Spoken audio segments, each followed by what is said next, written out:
Hello viewers, আসসালামু আলাইকুম। সবাই কেমন আছেন? আশা করি ভালো আছেন। আমি রান্না করেছি চাইনিজ আইটেম চিকেন অনিয়ন, আর এটা খেতে খুবই মজা। এটা বিশেষ করে ফ্রাইড রাইস, পোলাও, পরোটা যে কোনোটার সাথে খুব মজা করে খাওয়া যায়। তো কীভাবে রান্না করেছি সেটাই আপনার সাথে শেয়ার করছি। এখানে প্রায় 700 গ্রাম মুরগির বুকের মাংস কিউব করে কেটে নিয়েছি। এখন আমি ভালো করে ধুয়ে মশলাগুলো দিয়ে দিচ্ছি। 1.5 টেবিল চামচ রসুন বাটা দিয়েছি, 1.5 টেবিল চামচ আদা বাটা দিয়েছি। এখানে আমি 1/2 টেবিল চামচ গোলমরিচ বাটা দিয়েছি, আপনারা চাইলে গুঁড়াও দিতে পারবেন। তারপর গরম মশলা বাটা দিয়েছি 1/2 টেবিল চামচ, স্বাদমতো লবণ দিয়ে দিলাম, 1.5 টেবিল চামচ দিয়ে দিচ্ছি সয়া সস। আমি একটা ডিম আগে থেকে ভালো করে ফেটে নিয়েছি, এখন এই ডিমের অর্ধেকটা আমার লেগেছে। তারপর আমি এখানে 3 টেবিল চামচ কর্নফ্লাওয়ার দিয়ে দিচ্ছি। এখন এইগুলো আমি ভালো করে মেখে নিব। এই তো ভালো করে মাখা হয়ে গেছে। এখন আমি এগুলো তেলে ভেজে নিব।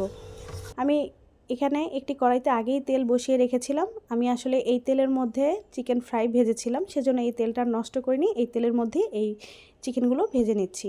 তো এই তো একটু আমি হালকা লাল করে ভেজে নিচ্ছি। এই তো ভাজা হয়ে গেছে। এখন এখানে একটি বড় কড়াই বসিয়ে দিচ্ছি। আমি এখানে 3-4 টেবিল চামচ সয়াবিন তেল দিয়েছি। আপনাদের কাছে যদি বাটার থাকে তাহলে অবশ্যই দিবেন। আমার কাছে আসলে বাটারটা ছিল না, তাই দিতে পারিনি। বাটারটা দিলে এটার টেস্টটা খুব ভালো হয় আর খেতেও খুব ভালো লাগে। তারপর এখানে 3 টেবিল চামচ দিয়ে দিচ্ছি রসুন কুচি, আর দিয়ে দিয়েছি 4-5টা কাঁচামরিচ একটু কোনা করে কেটে দিয়েছি। তারপর হালকা বাদামি করে ভেজে নিয়েছি। সয়া সস দিয়ে দিয়েছি 1.5 টেবিল চামচ। এখানে একটা সস বানিয়ে নিয়েছি আমি। এখানে 1.5 টেবিল চামচ দিয়েছি ফিশ সস, আর 1 টেবিল চামচ দিয়েছি রসুনের সস, আর দিয়েছি একটু 1 টেবিল চামচ ঘি দিয়েছি জাস্ট ফ্লেভারটা ভালো হওয়ার জন্য। তারপর এখানে দিয়ে দিচ্ছি 3 টেবিল চামচ টমেটো সস, আর দিয়ে দিচ্ছি স্বাদমতো লবণ। এখানে আমি 4টা পেঁয়াজ টুকরো করে কেটে নিয়ে এগুলো কলিগুলো খুলে নিয়েছি। এই তো দিয়ে দিলাম।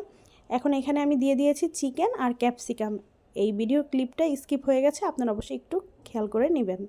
তারপর এখানে আমি অল্প পরিমাণে টেস্টিং সল্ট দিয়ে দিচ্ছি। এটা আপনারা চাইলে দিতে পারেন, না চাইলে স্কিপ করতে পারেন। তারপর এখানে আমি গোলমরিচের গুঁড়া দিয়ে দিচ্ছি 1/2 টেবিল চামচ। এখন এটা একটু ভালো করে নেড়ে নিব।